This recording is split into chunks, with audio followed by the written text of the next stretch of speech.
Yeah, we can go Your ahead. wife sounds awesome, by the way. If she's You can go ahead. Sorry, go ahead. You can go ahead now, Thomas. Okay, sweet. All right, everybody. The Pangburn dialectic series is back on. This is the second episode. First episode. This one is with Josh, and I am not going to try to butcher your. Oh yeah, Josh Rasmussen. Yeah. Rasmussen. Yep. Okay. Yeah. Well, formally meeting you. Love it. You're a lovely person. Not to be confused, guys, by the way, with Rasputin. Yeah, yes. right. No Rasputin there.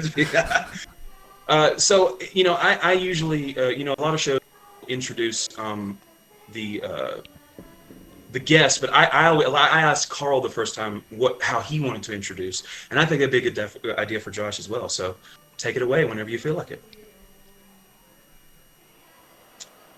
What is your work centering on right now? That might be a good question to start with. Oh, so you're asking me to introduce myself, or you're asking Carl to? Yes, if you want to. I don't. Oh yeah, mind no, running sure, down as well. absolutely. Yeah. Thank you. Yeah. So first of all, I'm very excited to be here with you. I love what you're offering and the kind of work that you do.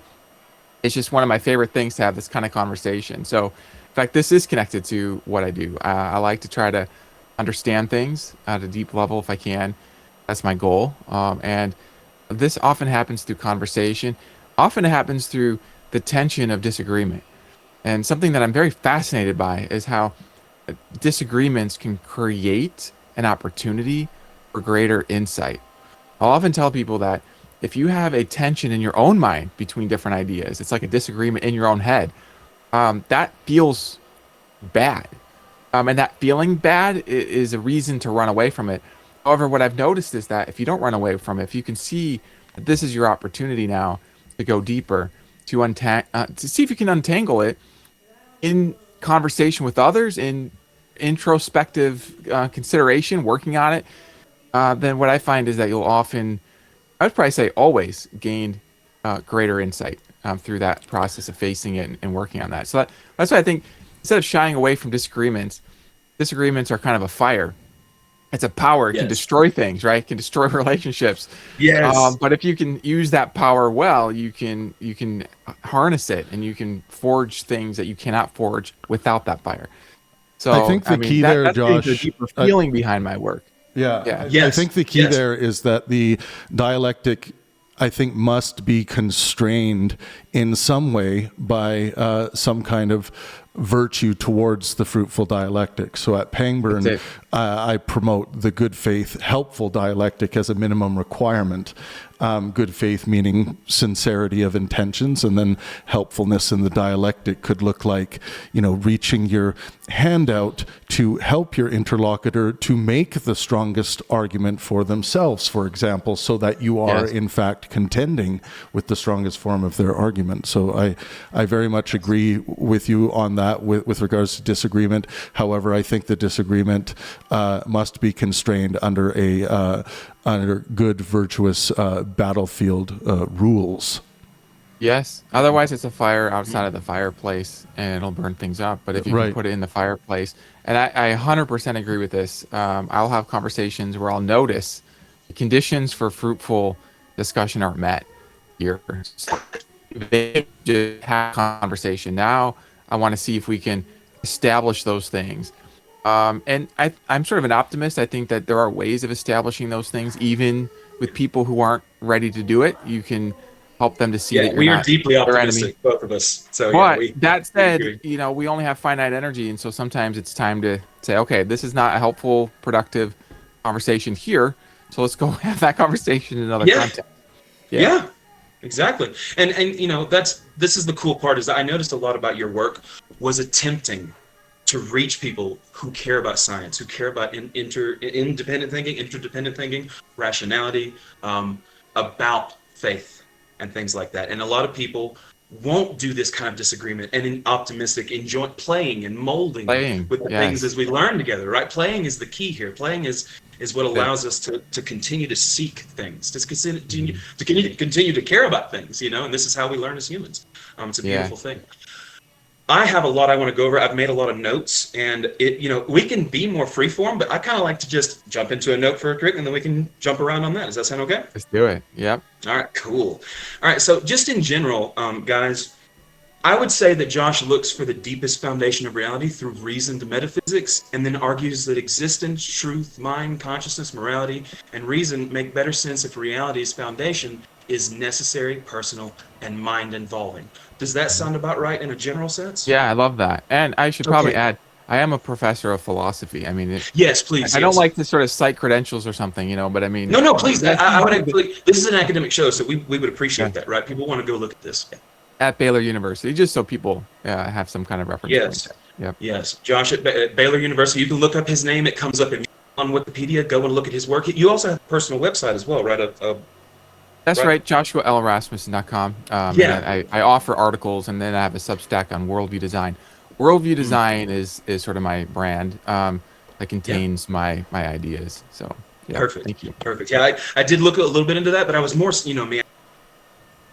Conversation, you know me a little bit now. I like the details, right? I get lost in the details, but I also like zooming back up to the general, Yeah, play me around too. in this. So, just in general, I guess we want to start with like truth correspondence, because that's the beautiful thing about you. You do defend the correspondence theory of truth, and so I looked at Cambridge, and it says that it's like, your view is like refining and defending the idea that a proposition's truth depends on its connection to reality, including facts, propositions, correspondence, and classical objections, things like that, right? Yeah, absolutely. Yeah. So I would say things like that in the way that I view it, in a layered way. I would say that truth is not like mere preference or like closed system coherence only. And then we'll dive more into your work as well. I would reframe the way that we lens truth as like an ongoing, non-arbitrary tracking of like real informational by us finite agents, inside working around that, rather than like there is no view from nowhere. Is kind of like my opinion, there's no final Right. God correspondence. I don't completely take from Quine's work, right? But it is incorporated a lot into my stuff because I like the idea of nearest vote, and I think that's a beautiful thing to incorporate in a fallibilistic system that I am attempting to, If I may, constantly evolve. Yeah, if I may, here's what I'm hearing you say, at least please. on some big picture here, is that when we engage with reality, our minds are actually affecting the very reality that we're engaging in. Indeed. So it's not as Indeed. simple as like, well, what's true, and there's this sort of this view from nowhere, Yeah. answer. It's like Yeah. reality is changeable. It's interpreted through perspective. There's frames that we bring to reality, and Yes. so and I also hear you saying that doesn't lead to a kind of complete arbitrary radical Yes. like there's nothing to learn. So it's kind of Well, it's a combination. Do you, Yes, do you that's a believe, beautiful Josh, there perception, yeah. there are discernible facts that are separate from what our mind produces? For example, the moon. Am I abstracting a reality from the moon, an actual object that exists, mind independently? Or do you think that moon is contingent on minds existing? That's good. So I want to separate two questions. So one question has to do with whether there's a reality outside your mind that's not just dependent on your mind. So absolutely, I think that there is. There are many examples. One sort of easy example is that there's your mind and your thoughts. Yes. Right. Yeah. So you might have a thought about the moon, and then I might say something about your thought. I say, hey, you have no idea about moons. You've never even thought about a moon. That thought in my Yeah. mind wouldn't correspond with the reality that I'm actually trying to describe. I'm actually trying to describe your mind. There's a reality outside my mind. Right. So reality doesn't just all depend on my mind. So that's one issue. Second issue is whether there's a sense in which reality depends on some mind. And I mean, and I have arrived at a view that there is a kind of fundamentality to conscious reality. That conscious reality is actually first in the order of existence. It's foundational, and then other things emerge from there. And I'm actually quite intrigued. I'll sometimes mention Carlo Rovelli, who's a pioneer in quantum field theory, where he Yes. talks about the latest theories in quantum field theory, that the quantum field itself is not itself fundamentally a spatial structure. So if you think Correct. about the moon, and if you think about the moon as a spatial structure, there's a question about whether that spatial structure just sort of exists fundamentally, or whether it exists based on some more fundamental reality. So my view there is that the moon itself is sort of rendered through informational states, and that the informational states themselves emerge out of a more fundamental mind. But going back to the first point, that mind is real, right? And it's real independent of whether I think that it's real. So that's a sense in which there is an objectivity there. So that would be my answer. Thomas, what do you think about the fundamental mind aspect? Because this is going to be something I think Thomas, myself, and Josh have some disagreement on, which would be interesting to get into. So what do you think about this idea, Thomas, that is there any good reason to believe that there is a fundamental mind under, at the fundamental fabric level of reality? Well, so in terms of what I would say in response to that is that reality, I would not deny that reality may have an ultimate metaphysical foundation. But the point is that different finite agents should not build their epistemic, ethical, and existential functioning around pretending they possess those final foundations in a state of uncertainty. So I would say that I'm not claiming ultimate truth or any metaphysical necessities, but I would offer a more usable architecture for belief, action, and responsibility, Bayesian updating under the real conditions we are embedded in. This is the way that I would perceive it. So the way that Josh said about the informational, because it almost sounds a bit like, don't let me strong, a bit of informational dashboarding. Would that be close? Maybe in some way. What do you mean by informational dashboarding? Well, what was the phrase that you said about information? I may have misheard you when you said that. Well, just that there's some kind of informational reality that is in some way explanatorily prior to the emergence of spatial forms. And then there's a further question: what is this informational reality? Carlo Rovelli, I mean, he's modest about it. He says, "Well, this is not something that I'm." I forget how he puts it, but something like, this is a question kind of beyond my pay grade to fill this in. What is this reality? Yes. But it's something, maybe I might call it sort of mind-like. Because, we have our association of what mind and thought is in terms of our own human perspective. But there might be a broader category that can take many forms. It's not limited to just our perspective. Yes, and that kind of outlines a little bit of what I would say about all of this in terms of the ontology of understanding how you view that physical structure or that state of affair of that thing. So what I would say is any ontology that requires a privileged level of description, I would say that fails for an embedded agent, because if there's a most real layer, where is the knower located to it, right? Above it, outside it, interpreting it. So that kind of collapses the classical metaphysical, how do I find an ontology that connects me to truth with externality, right? Tell me more about that. I want to understand a little more detail what you're saying there. I feel like it's an important point. Can you just elaborate a bit? Yeah. Are you talking about the view from nowhere? Oh, but just what you just said, that paragraph of thought, because I have this idea of a bridge between the two of you in your comments, and I want to see if I can offer a bridge. But I think I need to understand what you're saying in a little more precision. Absolutely. Anytime. So in general, we have an ontology. So to me, I look at metastructures, and when I see philosophy over the last 2,000 years, whether Plato's closed his eyes and imagined his stuff, it's all ontology systems building to me, because I view computer science in interaction with philosophy, right? And so when I look at, say, I am observing there is an ontological structure, in my opinion, philosophically, that runs our understanding of how we see externality and internality, if that makes sense, external and internal. And so that's usually what I talk about, and then I connect that, the theories of truth connect that ontologically to say any ontology that would require a privileged level of access, would fail. So if I were to say, I bet that someone who is non-dual would be like, okay, me and the moon are made of the same quantum material. You know what I mean? Of the same quantum. So there's all kinds of different ways to view, okay, how do I view the ontology of how I understand the moon externally to me correspondently, right? And so I usually end up having a tri-inflationist module.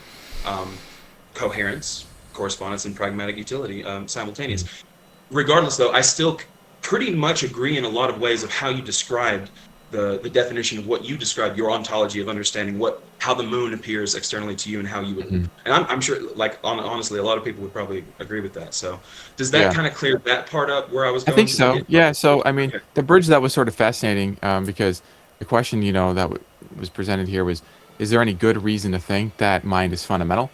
And I mean, part of me wants to just immediately say, well, there's good reasons to think that it's not fundamental, and there's good reasons to think that it is. So, and these reasons come from perspective. This was sort of perhaps one bridge here is that people are in an epistemic landscape, if I could use that language, and everybody's in a different point in that epistemic landscape. This is sort of a landscape of what you can see from your vantage point. And then what you can see can provide to you a good reason from that perspective. Now, if the goodness of a reason is sort of universal in the sense that everybody from every point on the epistemic landscape is sort of forced by the power of that reason to agree, then I would hesitate to say that there are good reasons for anything, just because, I mean, even something like 1 equals 1. Well, what if you don't even understand the concept of 1? You can't see that from your position on the epistemic landscape. So I do think that there's a kind of perspectival dimension to good reasons, which I would distinguish that between truth. So my view is about truth is that truth corresponds to a reality, and there's questions about the nature of that reality. Is the reality itself mind dependent or not? The correspondence to that reality doesn't depend on somebody's perspective, even though, and this can get tricky, there can be truths about perspectives, right? Yes. But I would distinguish that sort of objectivity of truth from the kind of what I would call perspectival nature of reasons or justification, because I think those are embedded in perspective. And this leads to these debates in epistemology between the internalists and externalists. And my view is that both sides, those who sort of see reasons anchored to sort of external conditions and those who see them anchored to internal access to reasons, are tracking what I might call epistemic values. Like both are tracking important considerations. I'm also an internalist and externalist that hybridized in my system. So in terms of justification, for sure. Go ahead, Trev. Well, I think there are going to be purposes and values that make particular epistemic standards more palatable to us, and it's important to understand what gives rise to those. I would say fundamentally desires or sentiments towards particular epistemic standards. And I guess for me, when we're talking about reasons, or what someone might argue are good reasons to believe in mind as kind of the fundamental product of reality, I think we are in kind of the modal bet placing space when we're talking about such things, because it's I mean, for me, as someone who values empiricism very highly, this seems to be a space that we're not ever going to be able to empirically measure, seemingly. Maybe in 10,000 years, I might be proven wrong, but it seems like we're not going to have the empirical goods on this stuff. So I think it's always best to place bets, epistemic bets, in these situations that adopt, the least amount of what is unnecessary to adopt in our bet making, in our propositions. So I tend to say something like, well, to deal with the eternal infinitism issue, that if we think about, let's say, pre-Big Bang states, what's fundamental under what might create Big Bangs? I tend to make statements, and again, these are bet statements, that at least whatever the fundamental reality is, it would surely logically be an infinite state of potential or potentiality. Deals with the eternal issue, the issue of first cause, and state, so that it not that it has to be a state in flux or a state in movement, but a state of some kind, and that there's a potentiality for something rather than nothing. I feel like if we add to that proposition mind, I've always found it difficult by reason to justify adding that additional property that seems unnecessary. And I see in your work, Josh, that you say that consciousness points to mind as kind of a necessity there. So I was wondering if you could maybe expand on why you add that quality at that level of reality. Yeah, I appreciate this question. So in my book, How Reason Can Lead to God, I offer several different lines that point to what I call mind-like structure, the foundation. And I want to just emphasize, Travis, I really appreciate that sort of instinct not to posit extra stuff beyond sort of necessity. I mean, I think this is one of the principles in my own work, is to sort of seek the simplest explanation that can account for the data. In fact, this is also a principle by which I kind of am tilting toward a certain kind of mind-first analysis of spatial structures, is because I take myself to independently have access to spatial structures and visual imagery that are mind-dependent. And so if I can account for spatial reality with a single unified category of mind-dependent spatial structures, that seems simpler to me than positing sort of two kinds. Now, this isn't my argument for mind being fundamental. This is just my use of the simplicity in thinking about minds. But I mean, one consideration I'd be curious to even ask a question about has to do with what makes the existence of complex organizations, life forms, a life-suitable universe more likely.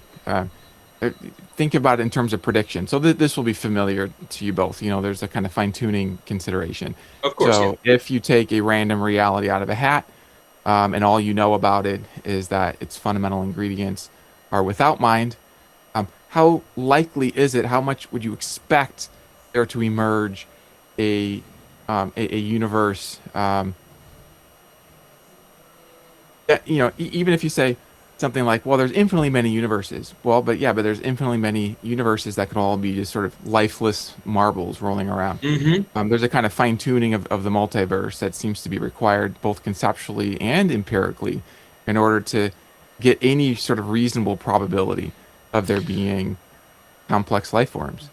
Then when I think about it, now this is a kind of perspectival argument, so people will have to consider sort of the expectation from their perspective. But when I think about it and I imagine what kind of thing would I expect from some kind of fundamental mind, I consider even from my own children, it seems like as they grow in their intelligence, the kinds of pictures and drawings they produce increases in sophistication. I have a 3-year-old and he's beginning to form more sophisticated drawings.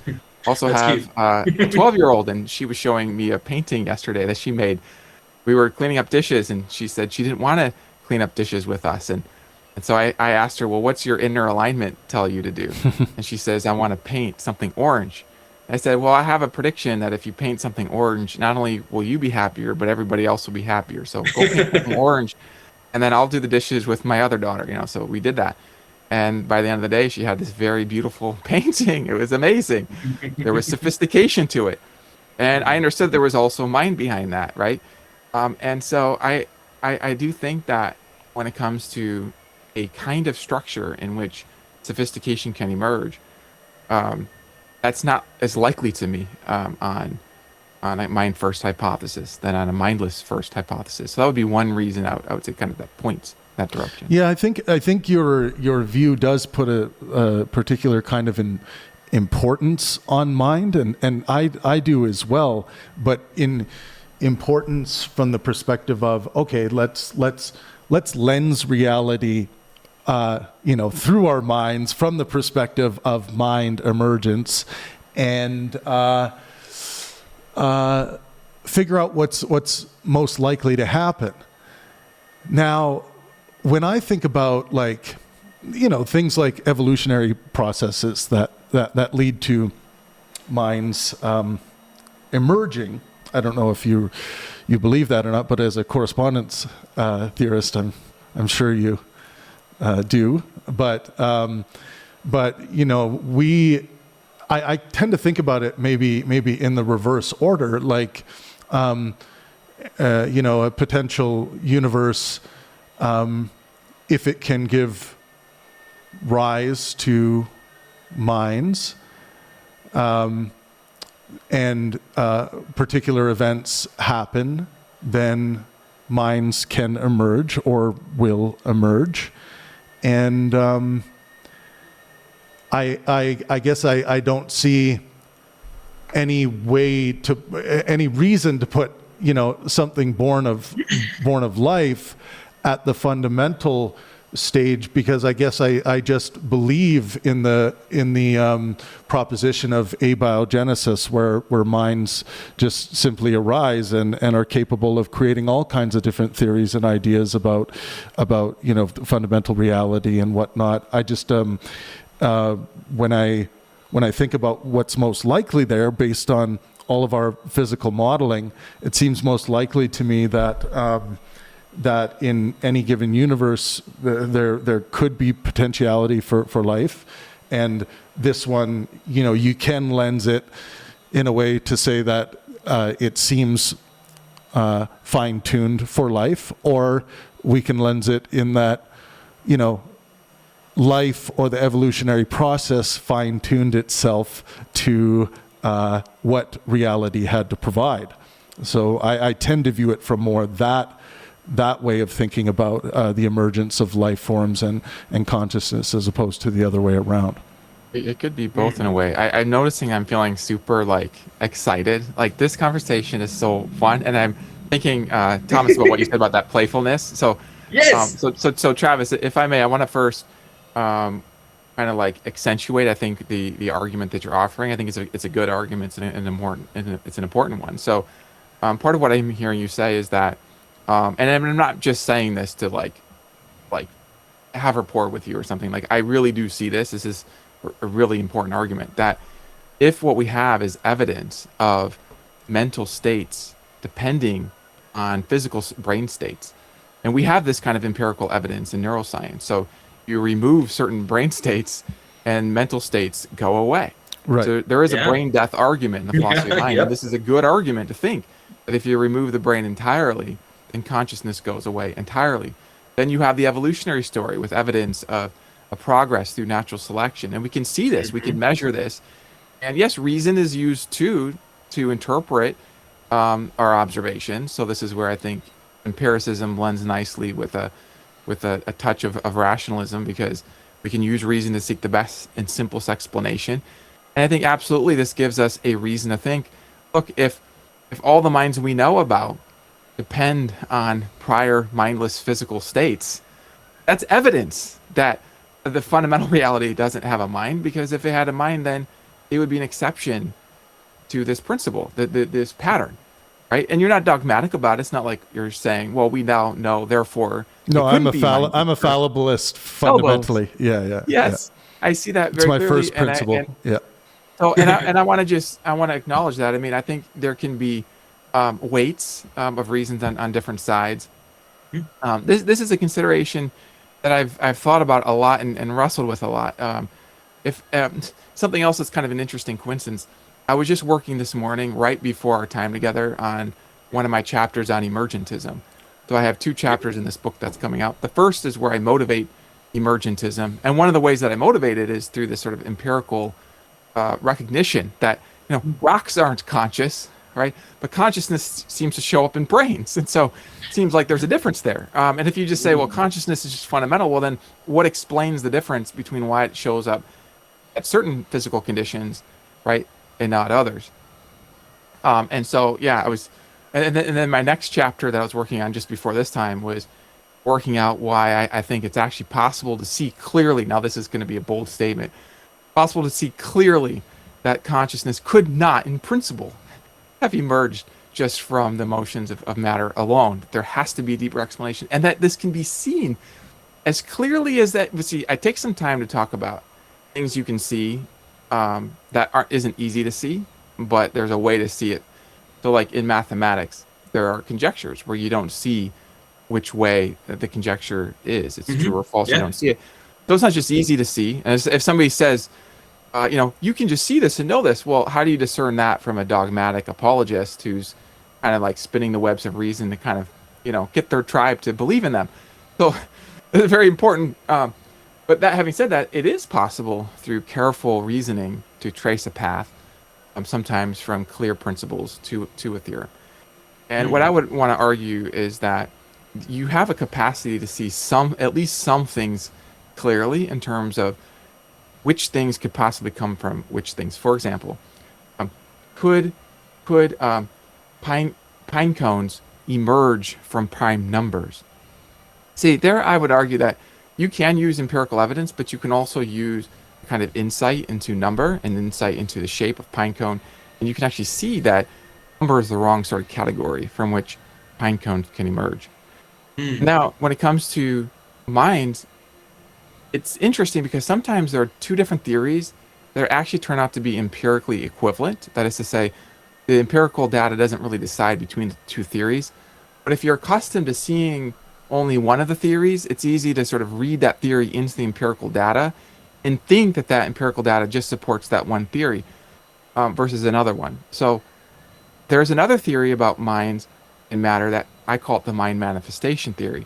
It's a bit like right now, there are these conditions for us to manifest to each other. There are these physical conditions for us to access each other. If my computer is destroyed, you won't be able to sort of access what I'm saying.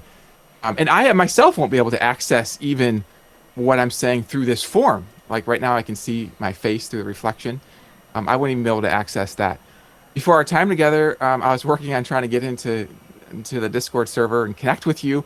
And it required certain physical conditions, right, for my mind to access. So there's a model of minds and brains in terms of manifestation that I would argue is not only consistent with the empirical data, but also incorporates some other data having to do with mental causation, where there's empirical evidence that we can affect our brains. I think Thomas, you could say more about psychotherapy and how that works. Oh yes, I'd love to. But I'm aware of introspection. My sister is a therapist, one of my sisters. She talks about mental work that you can do in your mind, in that first-person experiential world. It actually impacts the spatial workings of the brain. And there are different ways of analyzing this, but mind manifestation is a way that can incorporate a lot of empirical data. So is mind-brain dependence. That also incorporates a lot of empirical data. And so how do you kind of choose between the two? And there, I think there's a lot of considerations. But one of them is, I would argue that it is possible to see that at least certain things like just shapes and motions are not enough on their own to explain the emergence of mentality. And more modestly, there's nothing in shapes and motions that raise the probability of mentality. Whereas if mind is fundamental, that would, I think, at least to me, raise the probability, not only of mentality, but of environments where mentality can manifest and interact in different ways with other beings.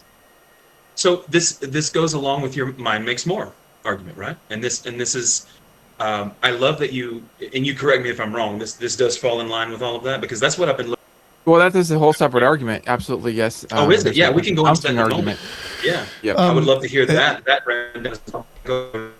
Thomas, if I may respond, I thought that was a beautiful dance between the modal sphere and the probability plausibility sphere, which I consider to be exclusive epistemically, at least in my epistemic theory, that I consider what's plausible or probable epistemically, and then the modal sphere is outside of that for me in how I conceive of knowledge versus simply the seemingly infinite realm of possibility.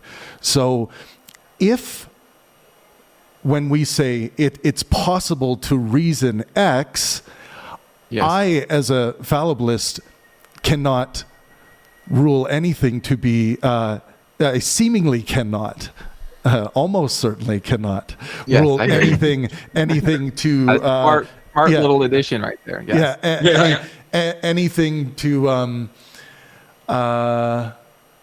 anything to be impossible. So if you are arguing that it's possible to do X, I have, as a fallibilist, certainty is almost certainly unattainable. I have no argument with you on that, but it did sound like you were entering a little bit in that tango to the probability sphere. So that would be interesting to hear you expand on, because I do agree that, like, when I've studied cognitive science, the physiological aspects of our brain can be affected by things like inspiration, by things within the purview of our experience. So like, yeah, our physical brain states are changing, can change based on phenomena, and I agree with all that. But that probabilistic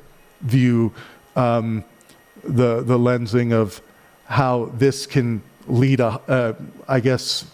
to a higher probability in this idea of mind as foundational. I would anticipate, if you are correct about that, I am missing something about that probability space.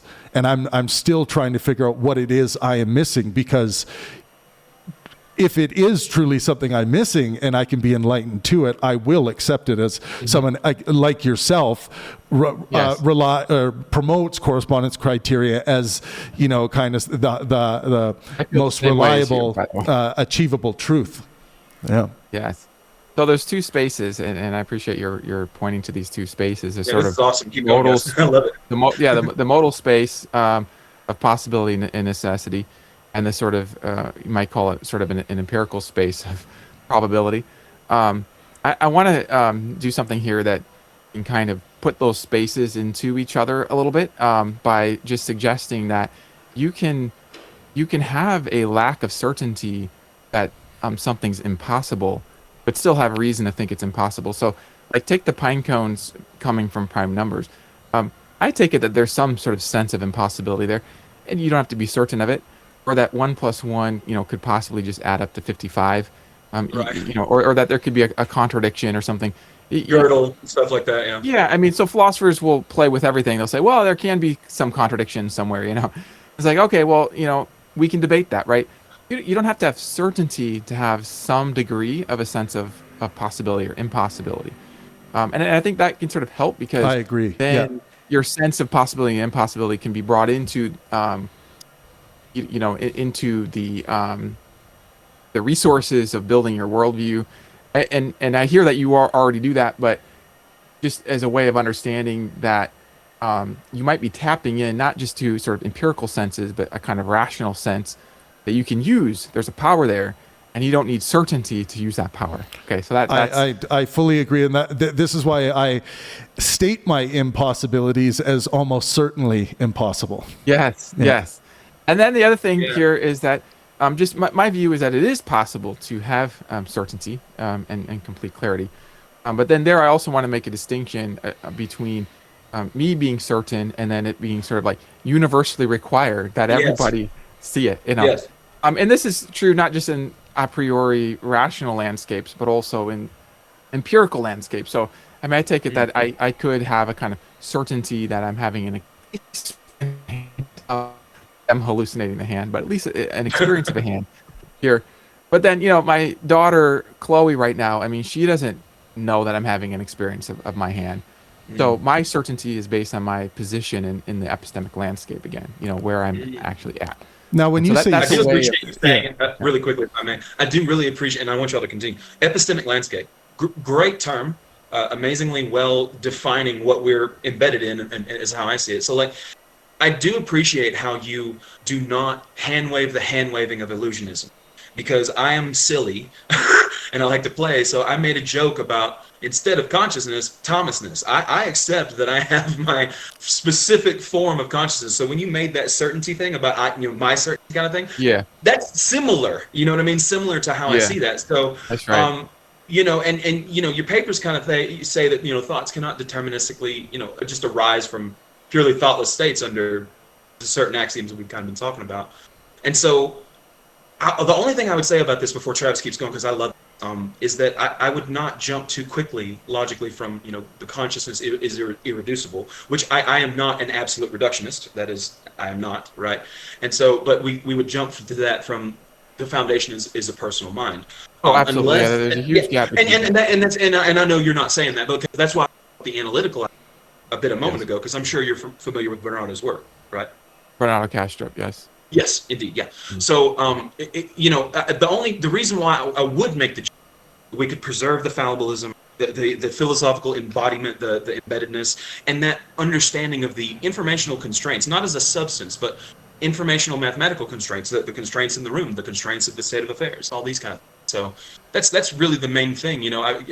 What exactly does consciousness reveal to us? Is that a metaphysical foundation? Is it a limit on like third person exploration, the no view from nowhere? Like I'll get to that in a second, but like, or even like a distinctive form of warrant. So yeah, that's great. Yeah, distinctive form of warrant, right? Mm-hmm. And I think what you're pointing to is that, as we work on these questions, it's helpful to have some tools of distinction where we can kind of come together and recognize, okay, there's sort of this modal space to investigate, space of possibility, necessity. You can have some fallible degree of certainty without complete certainty.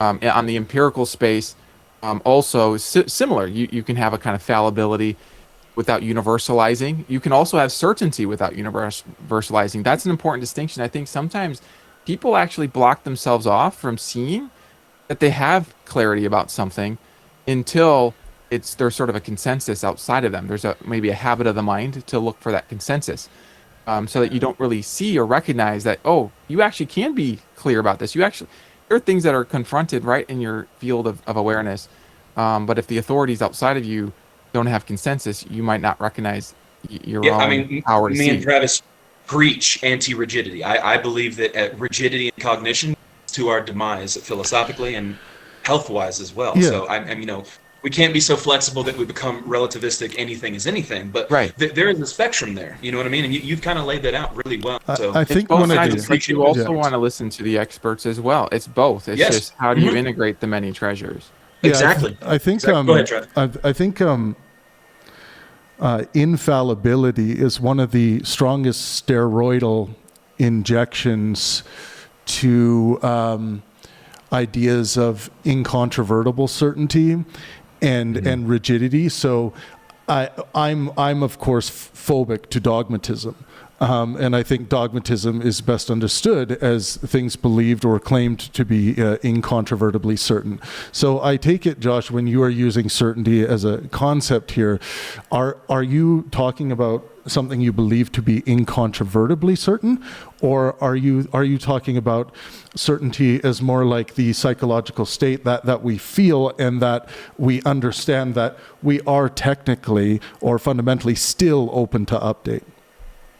It may be the second. However, say more about what you mean by incontrovertibly. Incontrovertible certainty would reference a belief that that it is impossible for this belief to be incorrect, in that there is nothing that could ever exist that could ever overturn this belief in my mind. That would be what I would consider an incontrovertible certainty or a dogmatism. Now, one thing I'll add to that is that my study of cognitive science would tell me that when human beings do this, it's actually illusory or delusory, in the sense of our cognition cannot help be open to update and maintain that state. So in the sense of like, the obvious sense would be a Christian who is incontrovertibly certain about, Jesus as their Lord and Savior, who existed, who was resurrected, the God of the Bible that exists. This can be believed to be an incontrovertibly certain belief, something that's impossible not to be the case.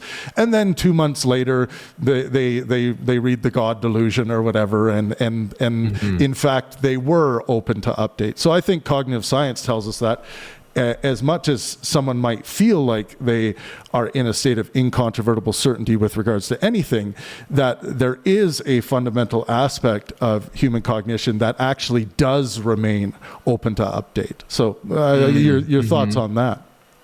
No, I appreciate that. So, well, my first thought, Travis, was that if you feel a certain pain when somebody is a dogmatist, and what you're seeing is that they're sort of not only blindly and confidently believing things, but leading others along the path and sort of deceiving themselves. And you have a pain because of a contrast that you see the beauty of seeing truth that comes through openness, willingness to be wrong. Yes. And then because you have that pain, now see, you also have something else, which is you're willing to be wrong about everything, including the very source of pain. So in other words, Yes. you're willing to see the value of this kind of dogmatism, right? And I think there might be, because, okay, I feel connected to you in this because as an academic, philosophers, we're very allergic to dogmatism. Yeah. We don't like it because we see its destructive power. It's like the fire outside of the fireplace. There are these other contexts, and I want to make some distinctions here, because there are these other contexts where I begin to sort of glean, like, oh, okay, I didn't see that, and I'm just sharing my own story here. Two things that I didn't see so clearly. So one is to distinguish between the sort of virtue of being open and willing versus, because I think you can be open and willing to be wrong, and have reason to believe that not only am I certain that one plus one can't equal 3, but I have reason to think that certainty could not be overcome. I have reason to think that that's true, but I'm open to it being overcome. So that's a subtle distinction, right? Well, Yeah, it's a feasibility. Well, and I have no problem with that as a fallibilist, because simply because we have reason to believe in an impossibility, let's say, we feel empowered by this strong power of reason to believe that something is incontrovertibly true, some proposition. Yes.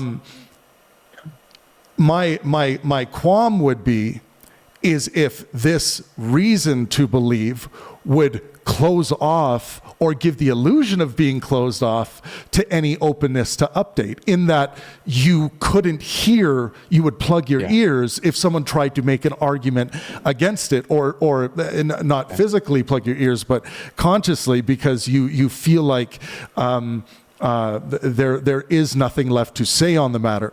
So my qualms are not with these feelings that we all have within us, including me as a fallibilist,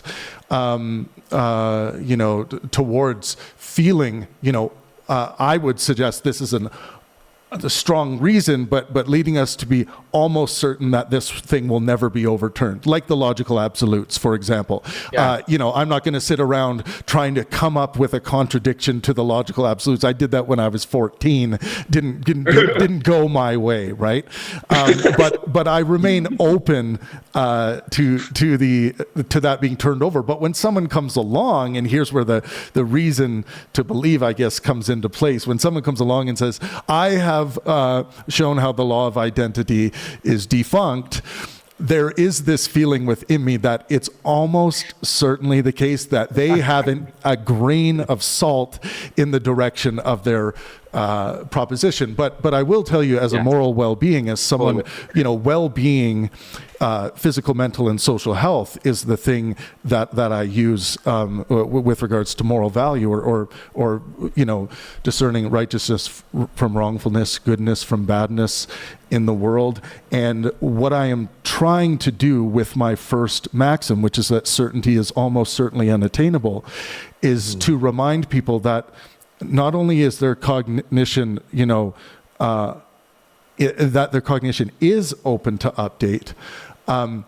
it's to remind them that if they find themselves in this incontrovertibly certain place that is causing them to be cognitively rigid, then I'm trying to promote cognitive flexibility through this, which in turn causes higher levels of potentiality with regards to their physical, mental, and social health. So that's ultimately the reason why I fight against dogmatism with the virtue of fallibilism and my corresponding maxim. But, I love that so much, and I do not want to be an apologist for dogmatism by any means. Right? I No, feel we like know that. we yeah. need more people doing this kind of work. It's very important. It gets people unstuck. It just for what it may be worth, I just want to share a personal learning point for me. Please. And it's on this topic because I've had experiences where, this is personal, but I mean, I've had experiences where I'm using that sort of philosophical curiosity about everything, including if my wife and I are in a social setting and there are others who have maybe disagreements about not just reality, but like about who she is. And here I am, in the place of curiously considering, the grains of possibility of what they're saying and what she needs to feel from me. Like it's actually good for our relationship and good for me if I actually do in those moments, plug my ears. Like, no, I'm not hearing that right now. I know my wife, and we're getting out of here. And so that's just a learning point for me to figure out. Okay, here's another tool that I can use in a certain context without giving up all the treasures of the tool you're describing, which is kind of my dominant tool, Travis, the tool of infinite curiosity and if I may really quickly, just jump in very quickly. So me and Travis have talked a lot about art and beauty and awe and curiosity and why it's so important in terms of play and lightheartedness and allowing us to be optimistic and solve problems and move away from negative utility unless reason and evidence dictates that that's what we need to do. Mm-hmm. And so I see curiosity as the desire to move towards the unknown without needing to dominate it immediately. Mm-hmm. Sitting with it in the uncertainty. It's not just asking questions or novelty seeking or like intellectual. We all have, right? But like, it's just there's something here that I do not yet understand, and I'm willing to work with it. I'm willing to sit with it long enough for it to become more knowable to me. And I think that is the beauty in play with anything, whether it's a philosophical construct that we're talking about, anything, interaction with human in the intersubjective space. But yeah, I just wanted to get that out there. I think that's a beautiful I love thing it. to I think completely about. agree. Yeah, I'm with both of you on this. Yeah, Absolutely. But yeah, if Travis, if you had any further to go, please do. I mean, me and Josh can talk about this Thomas, kind of stuff. Thomas, I don't want to take up the entire episode. I think no, it's okay. That's important. I think Josh and I could probably talk to 4 hours here in the blink of an eye. No fun. Well, there's the topic. Well, what's kind of cool about it is like there's the topic of is mind fundamental, and then there's sort of all of the tools for investigating that together productively. Yes, that's kind of what I see that we're doing here so far. Yes. This is the beauty to me in life. Like, this is the fun to me. This is where love is, in my opinion. I can sound sappy. This is where the love is for me. Thomas, I don't know if you wanted to go here, but Thomas and I both lack of belief in the existence of a God, and the title of your book, "How Reason Can Lead to God," is very interesting. So. To a couple heathenist atheists sitting here in front of you, how can reason lead to God? And I anticipate, if I may, because I think it's playful and fun, I anticipate we might go back to dancing in the techno limelight in the modal sphere with regards to where you're going to point to, and something to preface this maybe before we go there, but I'm excited to be surprised. But is that at this point, Thomas and I are both fallibilists in that I have a current belief that it is at least possible that God exists. That something that would be conceptualized as a God exists. I think it's at least possible. Epistemically, I don't see any plausibility factor or probability factor in favor of that proposition. But Josh, go ahead. Let us know what you think in that topic. So one challenge at the outset is understanding how the word God is understood. It's one of those terms that gets understood differently by different people, and even if you start to use definitions like, oh, God is all-knowing, what does that mean? Yeah. Right. All powerful, the power to make contradictions, Right. well, Yeah. okay, that's not what we mean, right? So Yeah. there's a book by a philosopher named Peter Forrest called God Without the Mm. Supernatural. Mm-hmm. And it's, I think subtitles like a scientific case for theism. And it's quite interesting because he argues for a fundamental reality that is what we might call a natural in its nature. Um, One of the philosophers that I interact with sometimes is Graham Oppy, and he's known as Oh, a yeah. naturalist. Some people call him the sort of foremost defender of atheism these days.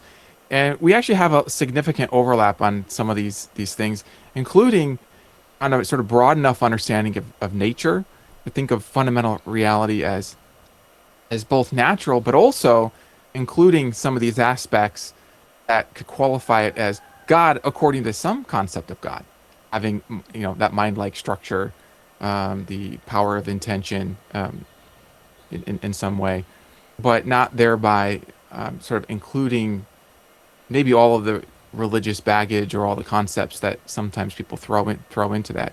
So maybe I'd want to start by getting a clearer concept, Travis, of maybe what do you mean by God, Yeah. or Thomas, if you're agnostic about God, what is the God that you're agnostic about? Well, That makes sense. Yeah. I actually go as far as to hold the Gnostic atheist Right, sure. position. So I know there are no gods as much as I know that there are no leprechauns or Bigfoots or things like that, even though as a fallibilist, I'm fundamentally open to being wrong about that. And I recognize that it's possible leprechauns exist, gods exist, and whatnot. Now, I'm not, I guess I'm quibbling with, to make it fundamental, I guess a being with intentionality. Do we have good reason to believe there's a being of intentionality as a creator, or at the fundamental process of the emergence of the cosmos we find ourselves in? I don't see good reason to believe in the existence of some kind of being. I think almost all concepts of God I've ever heard of would be in reference to a being. And now I will throw the little caveat in there to say that I have come into contact with some people who say that nature is God, or quantum mechanics is God, and then of course that is not something I would be in a state of disbelief with regards to the existence of quantum mechanics. But this idea of a discernible being being the the underlying principle maker, or the thing that potentiality arises from, is kind of what I mean by that. I hope that's clear, and I'm happy to also respond to any conceptualization of God, or what you mean by God as well. Well, that's good, because that passes the minimum bar for me. I would think of God as minimally some sort of fundamental mind-like reality. We could call it a being. Thomas, if you want to elaborate on your concept. Yeah, the interesting thing is, I'm so synthetic about the way that I think about things. I'm very careful as to not be apophenic, apophenia, right? Like, so, atheism crosses my mind, where the deflationary nature, the word of God, and like trying to understand what it means to everyone, and that crosses my mind. But also, I think of things like, I in terms of the state of affairs, I'd have no reason why to think it's not infinite. And I see most people's conceptualizations of God as a superhuman, or anything else that may be like that, to be some kind of apophenia and anthropomorphization to the nature, what we all feel about the state of affairs. Infinite, or having these ideas of perfect, these words that we can't really touch the edge of. They're very interesting. But that's all, of course, semi-metaphorical, so, but in a sense, I do not absolutely, there is no God. And I don't like the Gnostic agnostic theory. I just think it's more layered and complex than that. When I see a paradox, or these binaries, I want to zoom in and see the interconnections of why we're only focusing on the binary.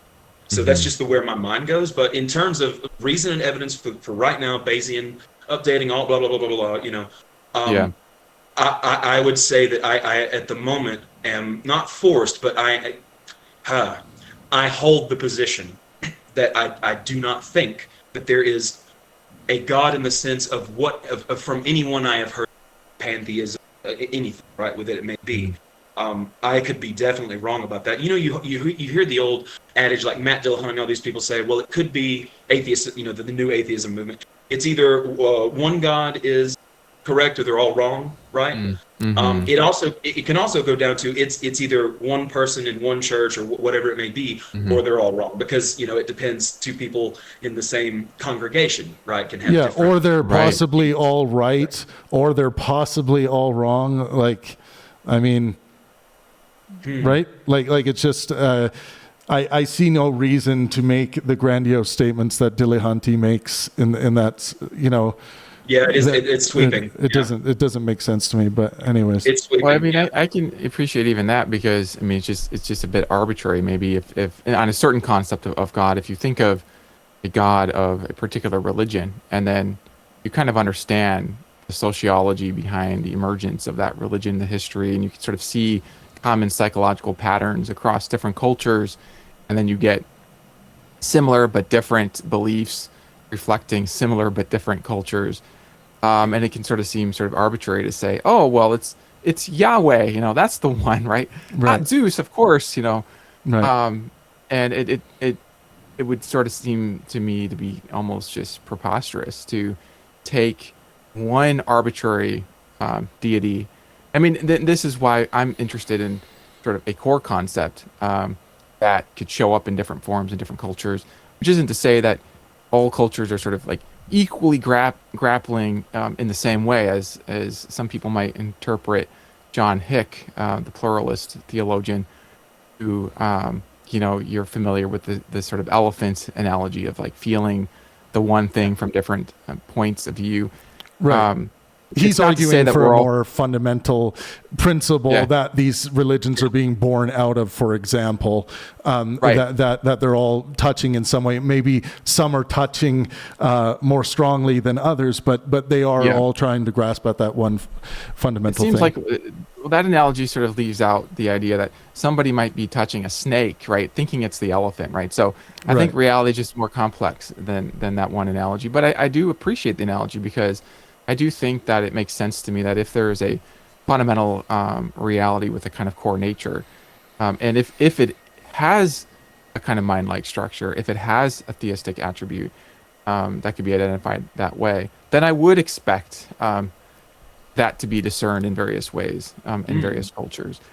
But as far as, well, why do I believe in God? Right. Well, let me tell you.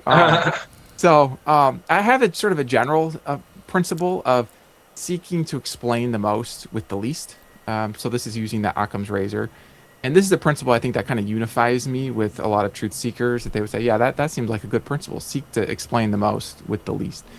And so then I have a long form case for why I would argue that having some kind of mind-like foundation actually gives explanatory resources, or making more probable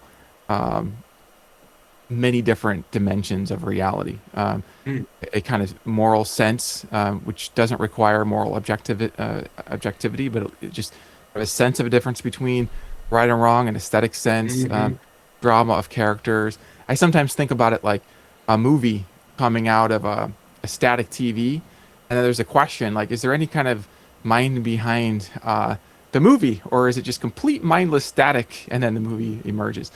Which makes it more likely? And so this would be a long-form argument, going through dimension and observation and looking at how might mind-like hypothesis better explain that, how might the mindless first hypothesis explain that, and then we kind of move through that, those considerations.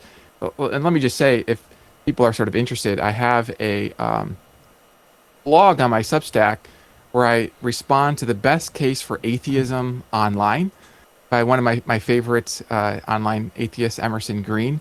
Well, I don't know if you would call himself exactly an atheist these days. Maybe he would. Probably depends on with respect to which God, right? But there you can kind of see a flavor for how I might articulate first an appreciation for a certain style of reasoning in support of atheism, and then how I might respond to that through symmetrical considerations. Yeah, that's kind of what I was going That's to at the ask. popular level. I would say my book, Yeah. How Reason Can Lead to God, goes a step deeper in building some structures. And then I have a possible debate coming up with an Oxford philosopher, Peter Millikan, and preparing for that. And so I actually started a blog series where you can start to see kind of what my reasons are, how I use the principle of explain the most with the least, and then look at different dimensions of reality. So Hmm. that's still in the beginning stages. The debate might happen in a year from now. That's We'll see. exciting. Yeah. That's exciting. Yeah, we will definitely be wanting to have that on our like I'll post it everywhere in our Discord. Is basically what I'm saying. Um, I love this because a lot of this still aligns with some of the things that I think, but we're looking for the foundations. So Well, it's interesting because I mean, I yeah, could defend atheism for a long time to sort of validate some important considerations. yes, And kind of what you said about sort of that open curiosity, like you don't need reality to be a certain way. You don't really have that agenda. Like, okay, at the end of the day, my tribe needs to sort of win. I need to sort of marshal up the evidence. And I mean, I think that's a way of getting stuck sometimes where you're not seeing something from another angle. And so that's why even in this moment, I want to sort of be careful not to just like say, okay, let's go. I'm going to make my case for theism and you guys knock it down, because yeah, I actually see so much value in tools for the inquiry. And sometimes I think like if we can have a friendly, productive debate conversation where tools for the inquiry begin to emerge, it's almost like I want to like just point to those tools and say, here are some tools for all the truth seekers. I'm like more excited in this moment about these tools for all the truth seekers than I am about the particular fence or the particular proposition. yeah, I mean, Right. because it could be theism, yeah, it yeah. could be, substance monism, it could be anything. I mean, one of my friends said that it seemed like I got more hyper excited about a certain theory of mental content than I was about some sort of big life question that most people would have. And it's like, well, yeah, I guess I just get excited about these things, but Me too. I also think the what you tools for the too. just inquiry. yeah what you just said, Josh, I think is a very nice well-being pro well-being posture, because you are very much curious and interested in positively influencing the mechanisms by which we will come to discover things, come to adopt beliefs by way of our own sentiments. If we go back to Hume, right, we're all, I would say, and I do believe this quite strongly, that we are all, basically playing the sentimentality game when it comes to what we are adopting and what we find desirable to believe, for example. So when we do start having conversations of, well, what are the particular things you find valuable in discerning the truth of propositions, I find that in the low resolution debate space, which I try to produce debates and live discussions that are of a more high resolution, I feel like the focus is often too hyper focused, less on the mechanisms and more on the rinse and repeat argumentation that we've heard for Rhetoric. 3,000 years with regards to the topics relating to the existence of God. And I actually very much appreciate what you said about needing to put focus on, maybe perhaps in some instances make primary the focus on those mechanisms. Thank you. Beautiful. Thanks a lot. I do see a lot of value in that. I think that's a unifying force as well, because I think we kind of need each other not to with a different angle of perspective to bring the treasure of their insight. So Teamwork. That is literally what I scream from the top of the mountains. Like, not everybody can do everything. We need to help each other. Like, that's the whole point. Like, and I do love that you have gone over the strategic alternatives to your view. I mean, you obviously have done this work very well, and so I appreciate that, because a lot of, especially like popular apologists, will not do this, right? And you're not giving apologetics. You're giving philosophical foundations and articulating them, and that's beautiful. Part of it is, I think, maybe purpose in a sense.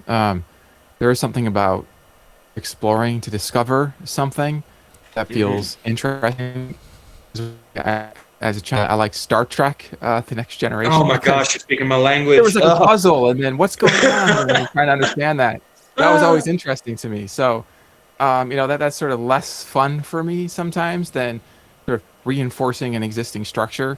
But then Yeah. sometimes I realize, okay, I need to get my closet cleaned out and fortify it's being clean before I move Yes. out Yeah. doing something else. So, yeah.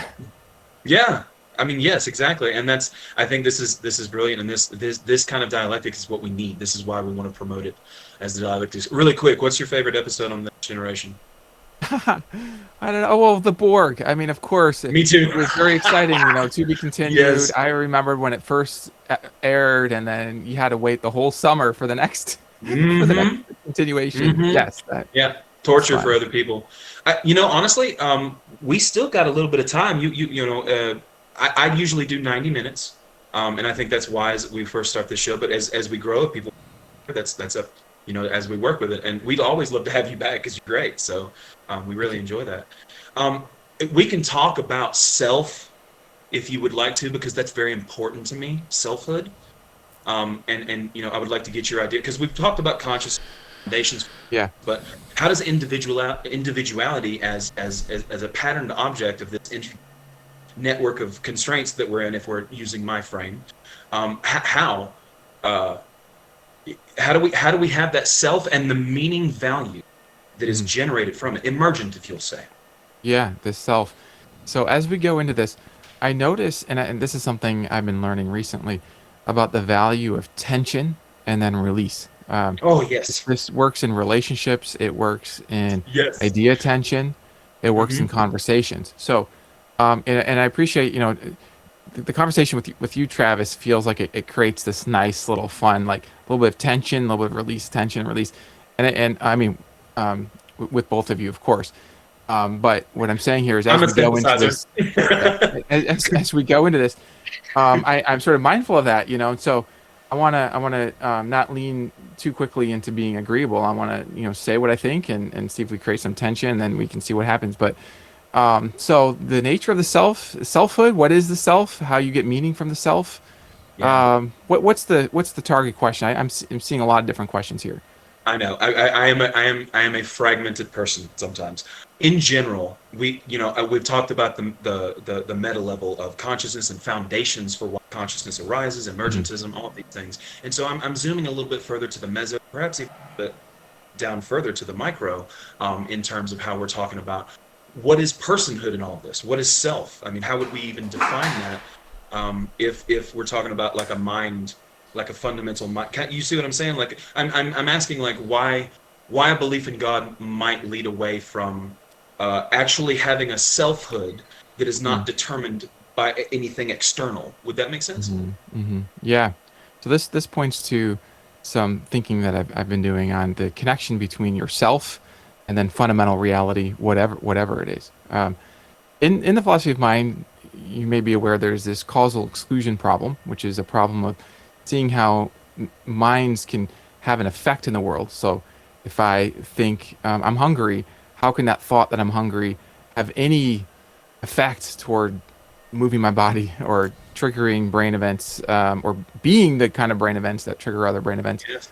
How does this work without prior states causally excluding those mental states? One way of thinking about it is, if you have these particles, I mean, it's just kind of a simplistic picture here, but just to illustrate this, you've got particles moving around.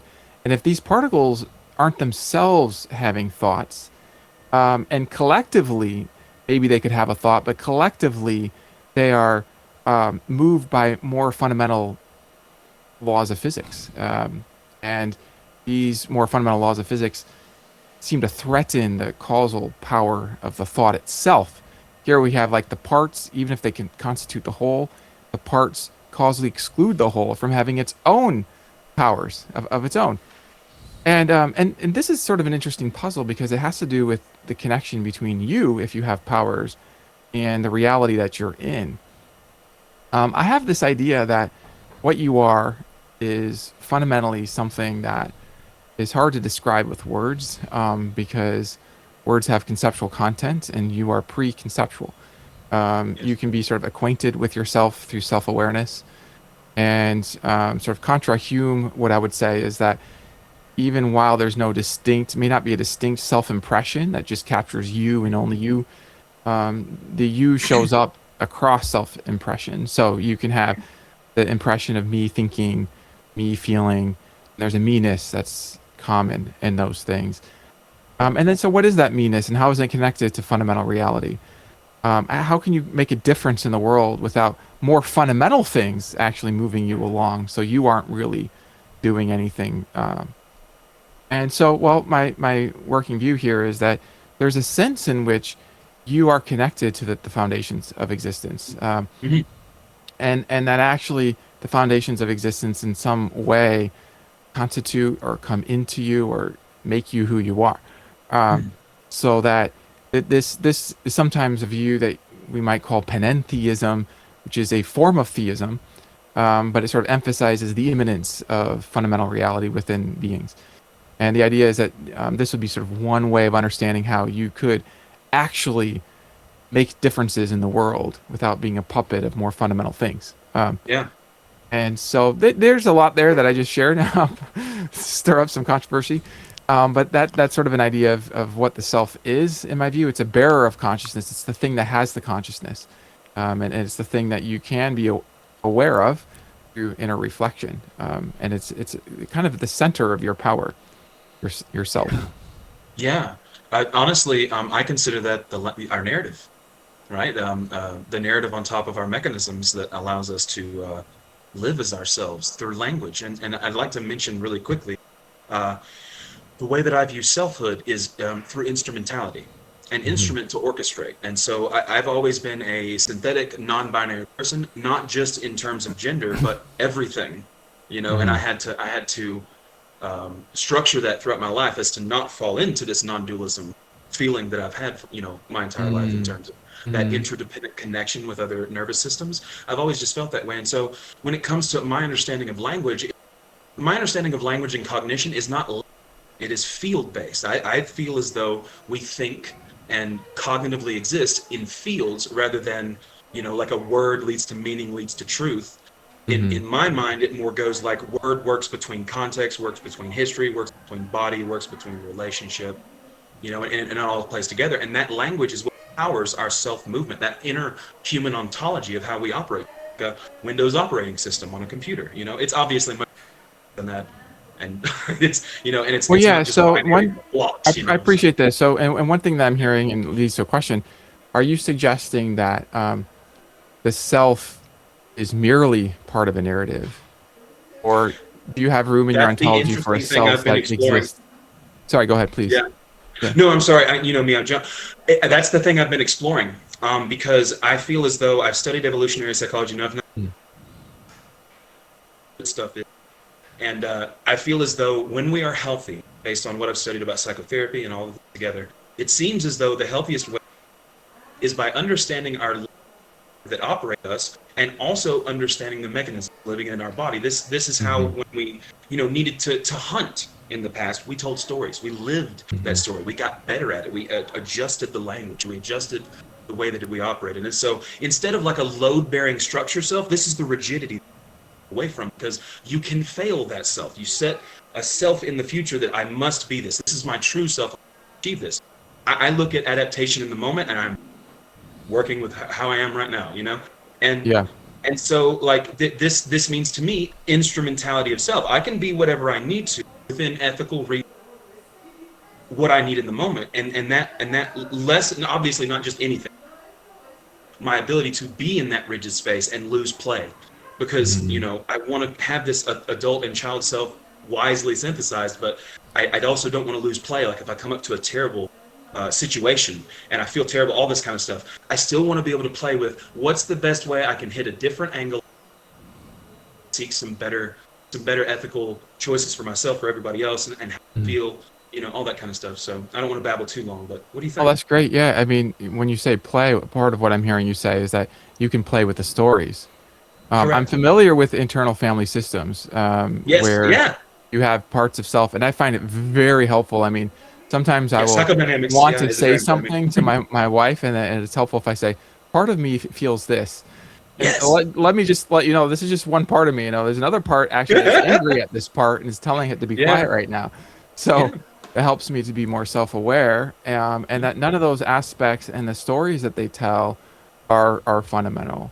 And then the idea that there's a deeper self that can listen to those selves and assure them and say, I hear you.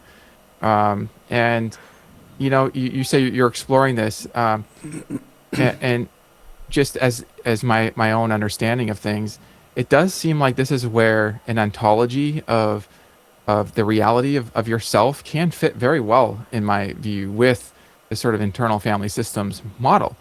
Because the idea is that there is something deeper in that can tell the stories. The thing that's deeper in is not merely part of a story that it tells, but it's a reality that it might not be recognized. So I think about this sometimes when people talk about the self being an illusion. And by the way, I saw the question coming up about consciousness being fundamental.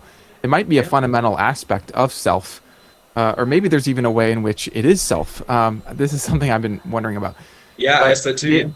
But because the idea is that if you associate yourself with some kind of egoic perspective in the land of shapes, whether it's your body or a certain psychological profile, then if you transcend that egoic experience, you might not recognize yourself as self. And in fact, the word self might not be the right word that you'd want to use. You might use the word void, sort of the lack of all. But it's not. That's the beautiful word right nothing, there. it's the pure something. So that is what I explore, the complete nothingness of self and the complete actuality and instrumentality of self and the spectrum in between. Yeah. So, and that's you're exploring. So this is very interesting to me. It's quite fascinating because this is an exploration then of sort of the fundamental nature of who you are, and then also the fundamental nature of reality. The question is kind of a basic question that I like to ask in thinking about worldview is the first explanation of things mindless or is it mental? Sometimes philosophers will divide up the field in the philosophy of mind in terms of physicalism versus dualism versus. I don't really like that way of dividing because it's a bit of a misnomer. What does it mean to be physical? If mind is fundamentally conscious, could it also be fundamentally physical? And also seems there's a caveat I have after that, but yes, go ahead. Yeah, it doesn't. There's advantages to it, but I think it doesn't quite track the questions I sort of hear people on the street, and the questions that I have. Seems like there's a more fundamental question about is there some kind of conscious reality that's fundamental, or is it fundamentally not conscious? And there's advantages and disadvantages to these two theories, but I find it helpful to sort of sort my theories in terms of how they kind of fit with one of those two large-scale theories. Right, and in a sense here, you know now that I think of philosophical frameworks and building them in terms of the introspective intellectual versions that run us. I look at my version of metamonism, if you want to say, but non-dualism is not saying that physicalism as complete ideological reduction or like as idealism is like only mind primacy or like new semantic compromise. So the way that I would look at it is there is, one within any ontology, a human ontology, the state of a scaling here, right? There is one continuous reality within that system's ontology where organization is not stored in any like single layer, but it's redundantly expressed across relations, scales, and interactions. That's why I mentioned the holographic principle. I'm modeling that style into the philosophical frameworks because philosophical brains, and I'm just making synthetic connections, but I'm really trying to go into the science of it, right? No absolute claims, but I'm not saying that everything is information is like substance, right? Or everything is one.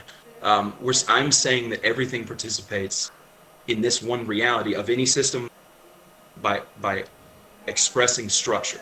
So it's like self-expressing under constraint. That's why I say embeddedness a lot. And when I look at the self, I see these structures as well, just like I would the state of affairs. And so I make these connections. I think. That's very interesting because I was about to ask you if you sort of think that everything is in relationship to everything else, and then as you let me say that real quick because this is really important. This is why I think substance fails. Substance ontology assumes that something is what it is independent of relations. But my lived experience is different, like we just talked about, right? And so this is a matter of perspective. I'm not prescribing this for everyone, right? So my, identity, the self's identity changes with relation to other human nervous systems. Meaning changes with the context of all of that. Then the function of biology or the system changes with environment. And then you've got, so it's like, this tells me something profound. It tells me that relations are not secondary properties of things. They're the mode of existence itself.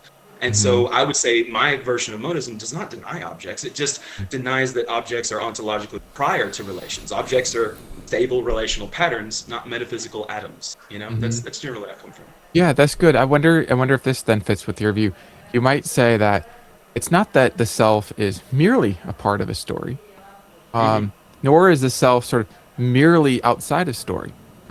Story affects what self is, because story creates relationships back to self. And self affects story as well. Stories emerge from self. So you could have kind of like a synthesis between these ideas. Careful synthesis. Careful now. Careful. That's the dangerous thing, is synthesizing everything. You danger very well. But like in general, this is the instrumentality of self and the building of the. We are also self-expressing under constraint. As I see it, like, I mean, that's the thing is. To me, in any system, what is everything made of is weird. What constrains everything makes sense, because I see it as like invariances, breakdown patterns. That's why I would think that false models fail and some actions backfire, and certain paths can. And so, to me, like, constraint is the fingerprint of our reality in terms of either internal, or external, however you want to lens that in the moment that we teach it or talk about it. And why I would not say that the self is like a reductionism, because I don't think that, most people say higher level phenomena is nothing but lower level processes. But I do not do the nothing but, because like we talked about a minute ago, meaning constrains behavior, values reorganize your system, narratives alter the outcome. What you believe is your ethical narrative. I do this in relation, the language that I run, at the very base level. We're computational machines in terms of the CTM, computational theory of mind, but I layer logical narrative all on top of that as interacting, because I don't think you can ignore that. And that's the interdependence that I talk about, not falling into complete relativism, but also not holding to the very careful contextual thing that I'm trying to do with self. Yes, self. I see that. Yeah. That's beautiful. Yeah, and I see how you're connecting your ontology of the self with health, with how it actually affects your experience. I do think those are connected. I've pondered this. This is a place that I want to explore further, which is the ways in which we can have a closer understanding of how your sort of understanding of reality affects your mental health. Because a lot of times what I see, and I'd love to hear your thoughts on this, certain people who kind of specialize in mental health, it almost would sometimes have the feeling like they are kind of like telling people to get rid of limiting beliefs. Well, what if those beliefs are true? I mean, how can you just get rid of a limiting belief? You can't just pull the rug out because the rug was allowing them. You know what I mean? Like that's the issue. And yeah, I mean, that's a brilliant way to say it. I mean, and so there's a question about what is reality, and then like how does that connect with mental health? Yes. I mean, I have this working hypothesis that it's sort of based on a conditional. So the conditional is like, if reality is a certain way, then it makes sense to me that having true beliefs about reality and is actually going to be more helpful for you. And I don't mean like shallow true beliefs. It's like the deeper organizational truths. It's actually going to be healthier for you. But if that's not true, then maybe we can lead people into health through leading them into ignorance. I mean, this is a real existential question, and I would actually love to hear from both of you. Like, how do you deal with that question? How do you deal with the question? I guess I could I could give you my idea of the self. I tend to think that the self is just our entire physical footprint, and I think for me as a physicalist, that would include our mind as well. So I think our entire physical footprint is what I consider the self to be, and my my moral quest to maximize well-being, physical, mental, and social health is essentially looking to maximize the experience of the self. So and of course it's a pretty all-encompassing idea of the self, but when I think about how we even colloquially deal with the concept of self or the concept of personhood and how those things connect, I think even when people, and I'm talking descriptively here, I don't think, I think descriptively when people change their mind on a big idea, we treat each other, and I don't think we ought do this, but we treat each other when our beliefs change like we are now a different self, a different person. And I think theories of the self should reflect descriptive reality, including the realm of sociology and that social health intersubjective space that we all occupy. So that's generally how I feel about the concept of the self. Yeah. I'm curious, when you experience the self in all of its dimensions and physical aspects, you say that that's a healthy thing to do. Tell me more about that. Why is that a healthy thing to do? I mean, how does that promote health? Like, why think it's healthier than being completely disconnected from yourself? Well, I think things like, for example, there are facts about physical, mental, and social health.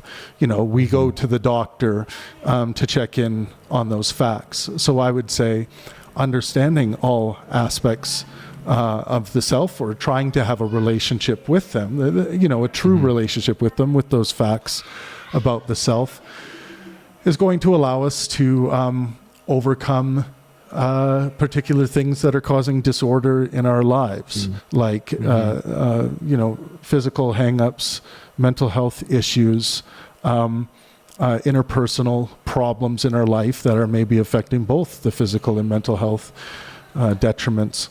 So, and obviously I can get down to the fundamental why I think these things are good, but on that level that we're discussing, for reasons of being able to accurately identify and describe and explain, let's say, to your doctor or someone who's attempting to help you maximize well-being for yourself, being able to articulate that would be something that's required for someone like a therapist to be able to assist you in your well-being.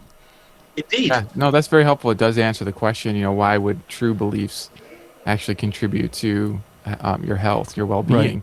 It's because if it's true beliefs about yourself, understanding how yourself works, so you can actually promote health through accurate understanding. And I will also say, Josh, that there are untrue beliefs that can also seek to maximize well-being for. So I would say, for example, I think Christians at some level are benefiting in many ways by well-being factual standards by untrue beliefs they hold. And that's just by my epistemic assessment. I could be wrong about that.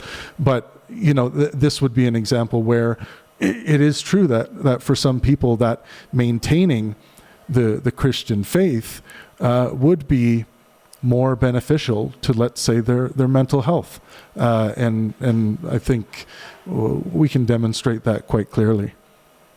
In terms of like group safety and social Sure. health, Yeah, for of course. example, and other things like this. Yes, right. And then you're not saying that, that's the only way to meet those needs, but given other contingent factors, that might be the best way for those individuals to meet those needs in those conditions. Exactly. Because ultimately, like, I have epistemic quibbles with people about things like whether ghosts exist or whether, whatever, whether UFOs are picking up people and doing experiments on them, whatever the epistemic disagreement I will have with people. What I am ultimately most concerned with is the person's well-being, and it doesn't matter how much I disagree with them epistemically on things. But sometimes that will come into contact with a disagreement about, health facts or facts about human biology, and those become the most concerning epistemic disagreements for me when someone, for example, will be completely dismissive of pharmacological mental health treatment, for example, and when they could really benefit from some, and there's a phobia, or there is simply a dogmatic position, a rigid position in defiance of those facts, then that's where I become most concerned as a moral well-beingist. Yeah. Mm. Yeah, That makes sense. Well, I would really quickly, really quick. I want to say this one last thing, because it was an answer to, we're not directly answering Josh, but just one last thing, and then we'll check in with Travis, because it has, and I've had an absolute amazing time. So I'm sure you've heard of acceptance and commitment, ACT. You ever heard of that? I've heard it mentioned. Yes. Yeah, it's one of the main top 3 third wave CBT formations that formed after the Beck schools and all that kind of stuff. DBT is one of the other ones, and CBT is the third one. I use all 3 in a trifecta foundational systems. I have about 30 different theoretical orientations in psychotherapy systems, all those that I try to use the best things from, and we test and see which doesn't work with certain individual people, and it really, really helps. And the thing in ACT that's most important is called self as context. And this is known in other, non-academically and Buddhistic things of these natures, right? Because a lot of people who deal with serious trauma only exist in their self as content. And you want to be self as context and process. That's the interesting thing, because we're looking at the context and the field, rather than the thinking field, rather than the object, awareness of that thinking field, rather than the identity. We are a culmination of trillions of different thoughts and feelings combined. And the cognitive diffusion aspect is my immediate thought that pops into my head is not me. That does not define my identity. And most people are captured by that immediate thought. And so when we train self as context, there's nothing wrong with it. That's how it goes. Self as context allows us to step back. It's not just stepping back, though. It's a very interesting thing. I mean, it's because that would be like where your observer split from experience, or a depersonalization where we lose the identity, lost that felt sense of self somatically. And I would say that self as context does neither. There is no observer self, like we talked about, no view from, we're standing apart from experience, we're embedded. So there's simply no central identity or locus, claiming ownership of this. And when you do that, experience happens in context and not to a self. And it becomes so much easier to use that instrumentality. So you feel your power. You feel your power because you can affect the self. Correct. Yeah. And I would love to talk to you more about that in email and so thank you. But yeah, Travis, what's up? Oh, I just I thought we should probably let Josh go at this point, and I just wanted to thank you so much, Josh, for joining us today. And you will be receiving an invite soon to make from me to make your Pangburn stage debut, hopefully on one of our stages throughout the United States or Canada. So hopefully we can set that up and have you do a live discussion. Yeah, well, this has been just very, very special. Both of you demonstrate to me various intellectual virtues that I feel like are important in our time. And I'm just honored to be connected to you in that. And I was sort of thinking I like to have almost like some kind of summary in my mind or something. And I was thinking, it seems like there is a kind of idea of like having an understanding of what's true, and how that's integrated with well-being. And that's the case with respect to understanding the aspects of yourself, as well as then not getting stuck in this sort of dogmatic trap that keeps you from making some discoveries to get unblocked from things. And so that I see that as very important. Beautiful. Yes. Well, we've enjoyed you so much. And guys, thank you for coming to the Pangburn Dialectic series. We will be ramping this up, hopefully having once a week. And we'll be asking Josh to come back when he has to. And so we thank all of you for coming and really appreciate it. Travis? Well, thank you so much, Josh. We will talk soon. I look forward to that. Thank you.